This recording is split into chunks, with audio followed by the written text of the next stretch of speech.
বাংলার অন্যতম জনপ্রিয় রিয়েলিটি শো দিদি নাম্বার ওয়ান নিয়ে অবশেষে সামনে এলো বড় খবর। দীর্ঘদিনের জল্পনার অবসান ঘটিয়ে প্রকাশ্যে এসেছে দিদি নম্বর ওয়ানের নতুন সিজনের প্রোমো।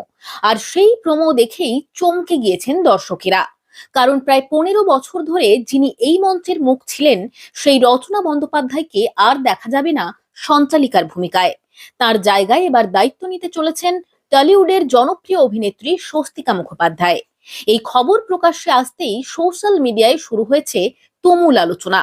কেউ স্বস্তিকাকে শুভেচ্ছা জানাচ্ছেন, আবার কেউ বলছেন রচনা ছাড়া দিদি নাম্বার ওয়ান কল্পনাই করা যায় না।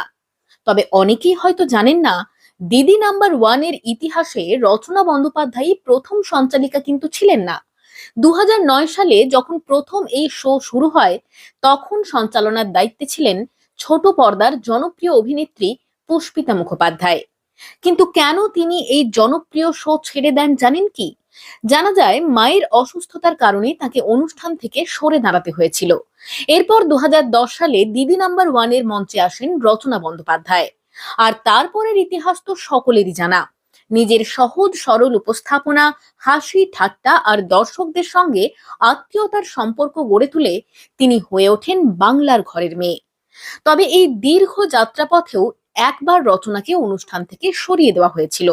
সেই সময় সঞ্চালনার দায়িত্ব সামলেছিলেন জুন মালিয়া এবং দেবশ্রী রায়। কিন্তু দর্শকদের কাছে রচনার জনপ্রিয়তা এতটাই বেশি ছিল যে শেষ পর্যন্ত তাকে আবার ফিরিয়ে আনা হয়। এবার প্রশ্ন একটাই, স্বস্তিকা মুখোপাধ্যায় কি পারবেন রচনা বন্দ্যোপাধ্যায়ের তৈরি করা সেই বিশাল উত্তরাধিকার বহন করতে? তিনি কি নতুন প্রজন্মের কাছে বাংলার দিদি হয়ে উঠতে পারবেন? এই প্রশ্নের উত্তর মিলবে খুব শীঘ্রই। তবে একটা বিষয় নিশ্চিত, দিদি নাম্বার ওয়ানের নতুন অধ্যায় শুরু হতে চলেছে। আর সেই অধ্যায় নিয়ে দর্শকদের কৌতূহল এখন তুঙ্গে। আপনাদের কি মনে হয়, রচনার পর স্বস্তিকা কি সফলভাবে দিদি নাম্বার ওয়ানের দায়িত্ব সামলাতে পারবেন? কমেন্ট করে অবশ্যই জানান।